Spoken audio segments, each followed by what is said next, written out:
Hello, everybody. Welcome to today's live. What is on the agenda for today? So, today we're going to talk about H-2Bs. Okay. And I did have several on H-2Bs already, but I received a note from somebody who was watching one of my training courses and said I was in a coffee shop, which I know I've done a lot of them over the years in a coffee shop, and she couldn't hear me. She said, "Can you please do another one?" So I'm going to do an updated H-2B in my home office here. No background noise. So you should be able to hear it just fine. And what I'll do is go through some of the specifics and so forth. And then if you have questions on the H-2Bs or any other parts of immigration, go ahead and ask them. And when I say, and then you can ask them right now. What I'll do is once I'm done describing the H-2Bs and so forth, I will then scroll back through all the people who joined and look at the questions that you might have put and answer them as we go on. Okay, so that's that. So what is the H-2B? I mean, for people who have heard anything about immigration, non-immigrant visas. Now, what that means is temporary. Okay, if you're not here on a green card and you're not a U.S. citizen, you're most likely here on a non-immigrant visa. Okay, I mean, obviously, there's lots of other options like asylum or, VAWA, and so forth. But for the most part, if you're not here permanently, you're here temporarily on a non-immigrant work visa. So what is the H-2B? Okay, don't confuse that with the H-1B because that's different. Don't confuse it with the H-3 or the H-4. Okay, it is the H-2B. Okay, so H-2B means it is a temporary work visa. Okay, so first of all, this particular visa, while all of the non-immigrant visas are temporary, the word temporary for the H-2B is sort of built in to the whole definition of the H-2B, okay? It actually goes through several definitions of what it considers temporary to qualify for an H-2B. So, without getting into the specifics first, just think about it. You can't apply for an H-2B if your next sentence is you want a green card. You can't apply for an H-2B if you say you want to be here for, 3 years, 4 years, 5 years. No. The H-2B is truly a temporary type visa, and that's why they issue it. Okay? And so, I'll get into other stuff in a bit, but what does temporary for H-2B purposes mean? Well, one of them could be, for example, seasonal. That's a big one, okay? A seasonal H-2B means that whatever the job is, it only lasts for a while, for a certain portion of the year, and then it's done, okay? So let's talk about if you want some nice lobster sandwiches in Maine, okay? You're not going to be getting a lobster sandwich in Maine in January. It's not going to happen, okay? So all of the places that sell that are heavily into tourists. And when are most of the tourists going to Maine to have their delicious lobster sandwiches? Well, that's going to be, during the summer for sure.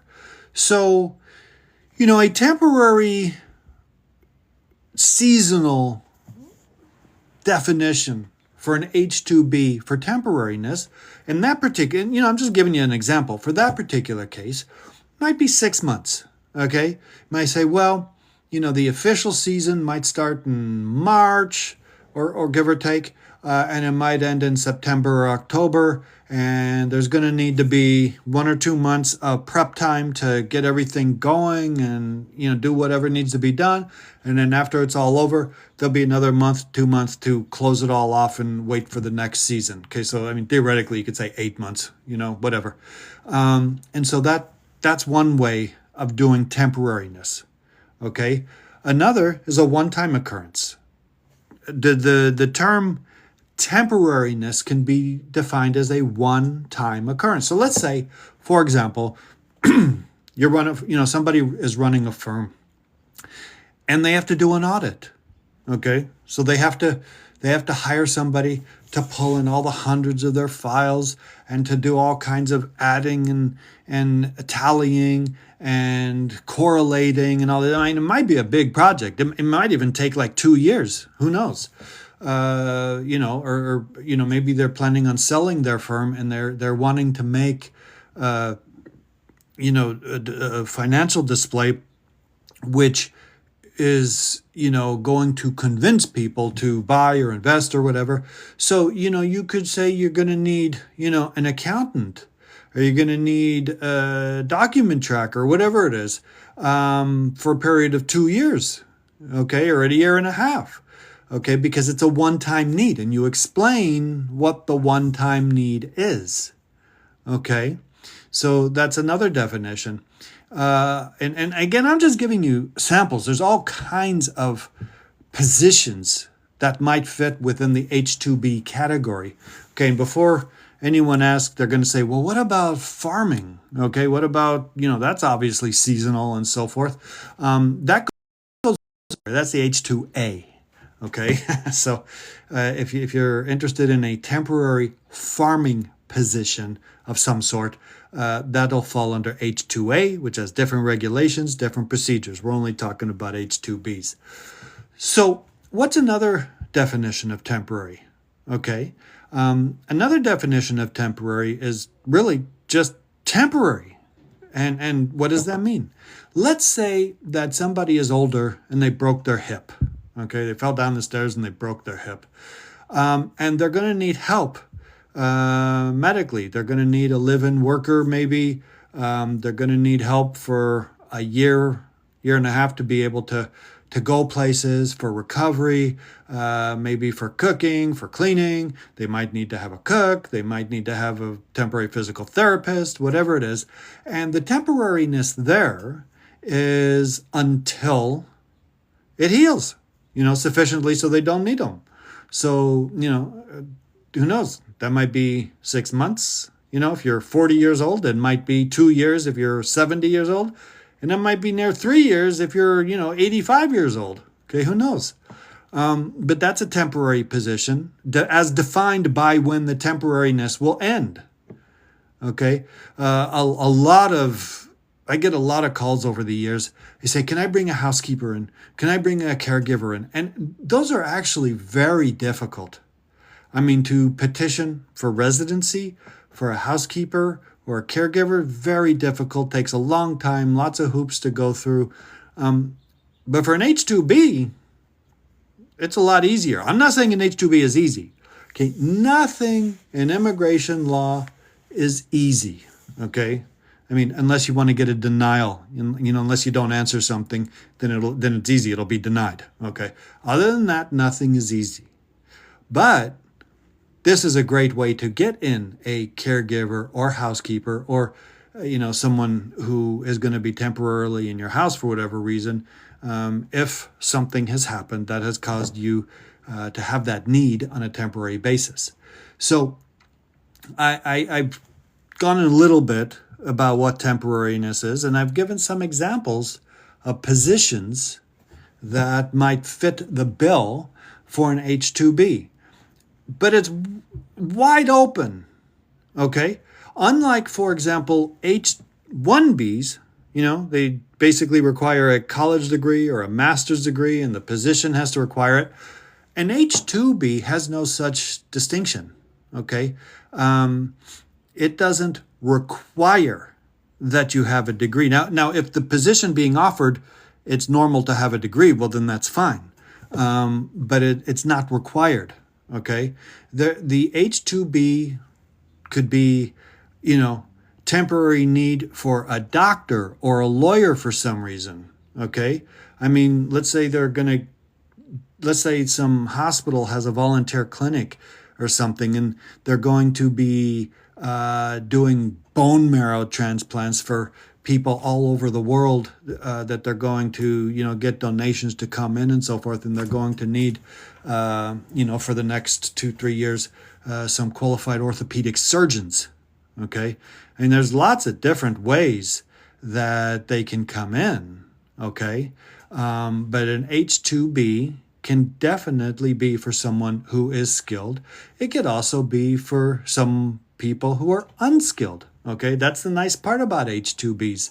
There's nothing in the regulations that say for an H-2B, you must be unskilled. No. Or vice versa. There's nothing that says for an H-2B, you must be skilled. Okay, it doesn't say like that. Like we'll go back to the H-1B. For an H-1B, it says you must have a specialty occupation and a degree or equivalent years of experience, a progressive experience to equal that degree. None of that happens. The key, which is why I started out with this, the key for an H-2B is the temporariness of the position. That's where the legal argument always gets bogged down. Okay, that's where we have to show the most legal argument is the temporariness. It's not the temporariness for unskilled labor. It's not the temporariness for skilled labor. It is the temporariness of the position. Okay? So for those people who, would sit there and mandate and say, well, H-2Bs are, for non-skilled workers. Well, you're not correct. Okay, it might so happen that the majority of H-2B temporary positions happen to be unskilled, but that doesn't mean that it is mandated by law that they be unskilled. Okay, one can get very creative with H-2Bs. Okay, the fact is that we're talking about alphabet soup here, and there's a lot of different positions that. Visas that might qualify for any particular thing, but a lot of times when you can't fit it in anywhere else or you need it a little faster, the H-2B is the key. Okay, I just made a rhyme. Did you like that? So that essentially is, what you want. Now, there's a lot of questions on, well, how do you prepare an H-2B? What are you supposed to do? Well, if anybody has had any experience with getting the green card, the first part of it is what's called PERM, where it goes through Department of Labor. And the sole purpose of that really is to show that there's no available U.S. workers for the position. And then it goes to what's called the I-140 petition and so forth. The reason I'm bringing that up is the H-2B is similar to that, except in a non-immigrant rapid fire type fashion. Okay, you still have to do the temporary labor certification. That still has to go through the necessary department. And assuming that there are no available U.S. workers for the position, which is, the magic of what you have to show, then it goes to the H-2B adjudicator itself to determine. And then, from there, there's the interview and you come in and, if there's dependents on an H-2B, they'll be referred to as H-4, okay? H-4s, while many times are the dependents of H-1Bs, they also can be the dependents of H-3s, okay? H-4s are dependents, okay?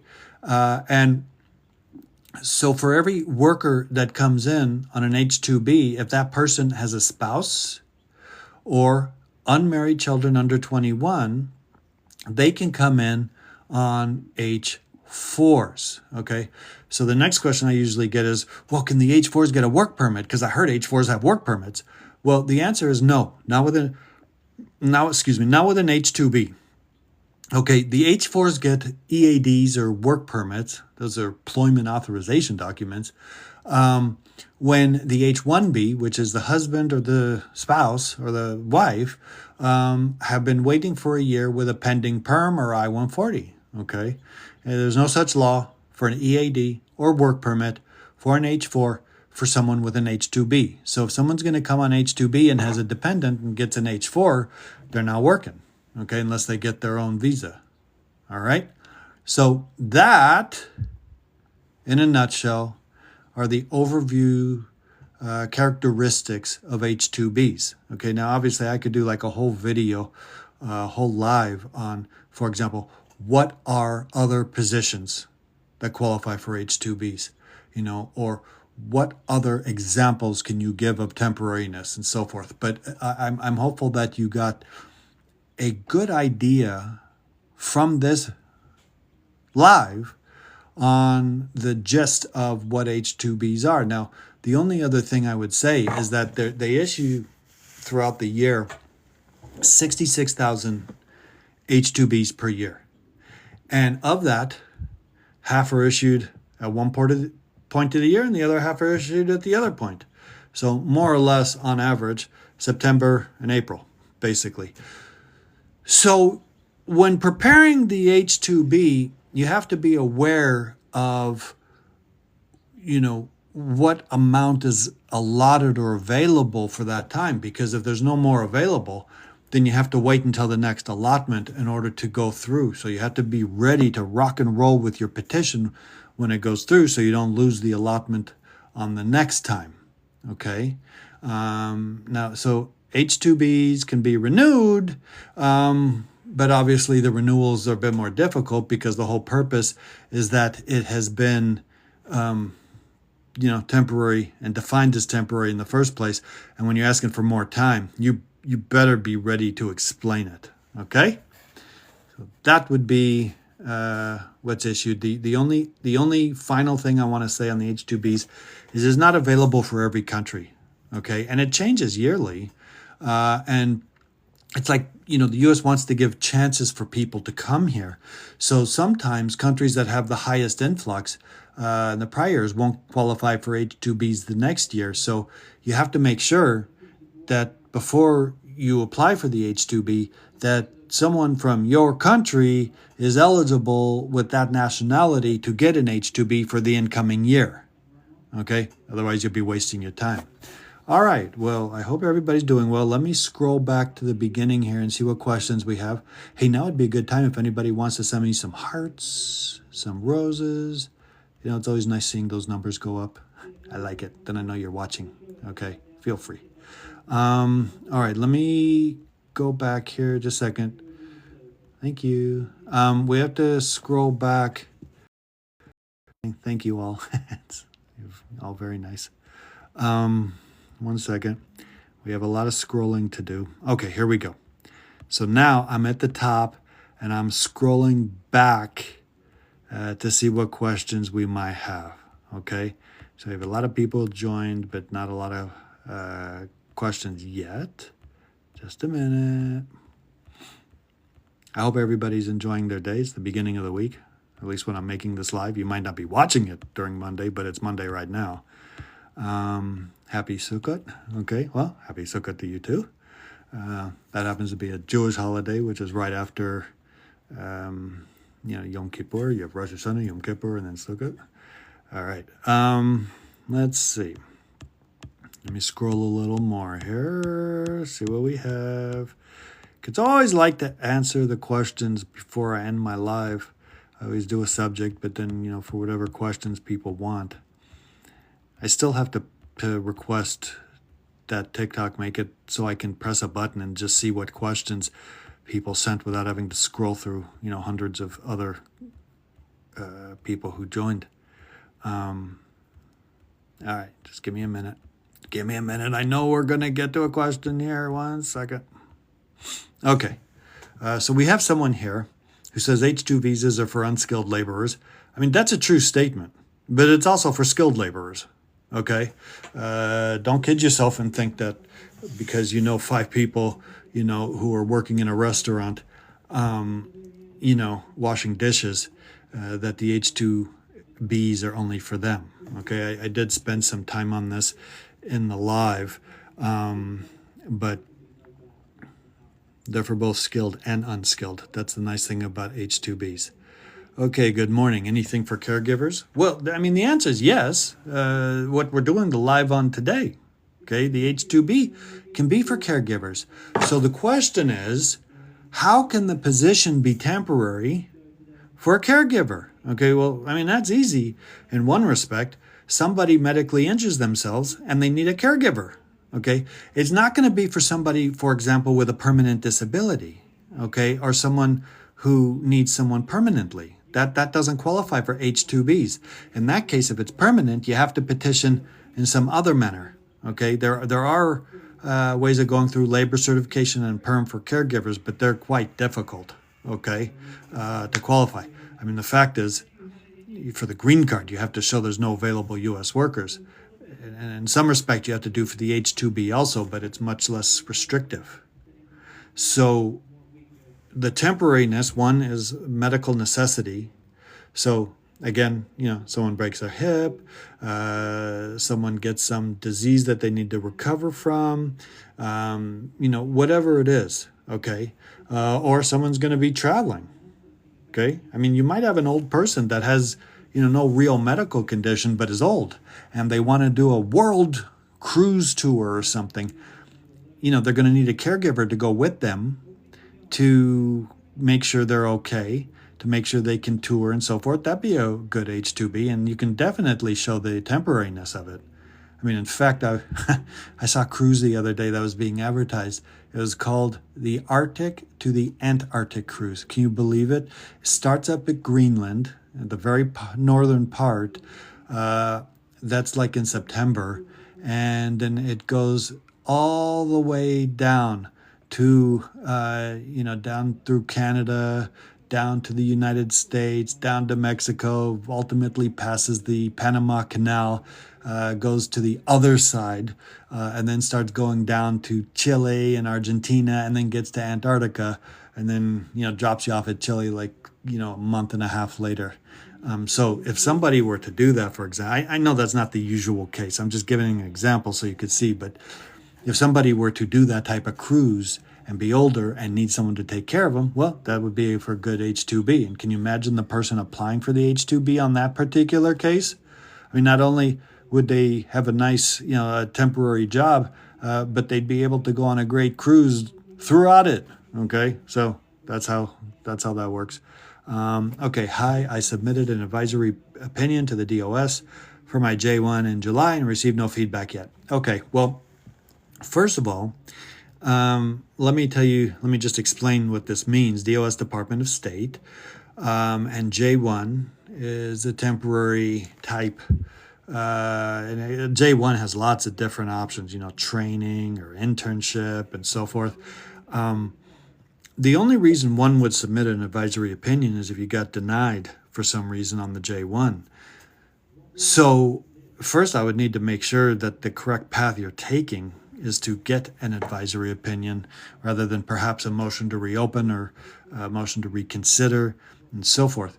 I'm not sure how long ago you submitted it, but if you don't hear in a reasonable time and it's properly submitted, there are liaisons that deal with the DOS that can help push things along, but you have to dot all your I's and cross all your T's to make sure that it's done.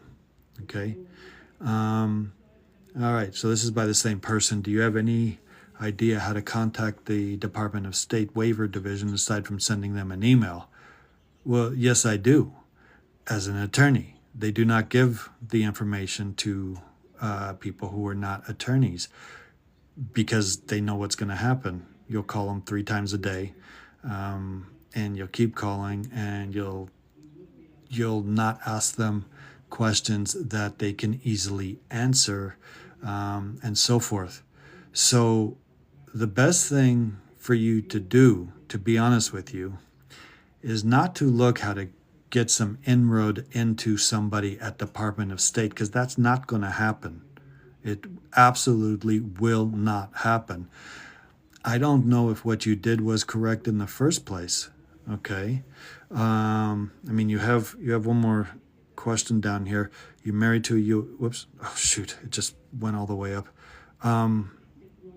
Let's see, just a minute. You married to a USC. Your J1 got expired in July. Okay, well, what you're doing doesn't make sense. Okay. You're saying your J1 was expired in July and you want a congressman for help. you're never going to get a congressman for help. It's not going to happen, okay? They'll send you something on real pretty, letterhead, but why would you need a congressman to help anyways? I suspect what the real problem here is that you're married to a USC, you're on a J1, and you're subject to the 2-year foreign residency requirement, and you don't want to leave the United States for 2 years, while everything's pending to come back. You need to do a J waiver, okay? That's what needs to be done. Not trying to talk to your what are you going to tell your congressman?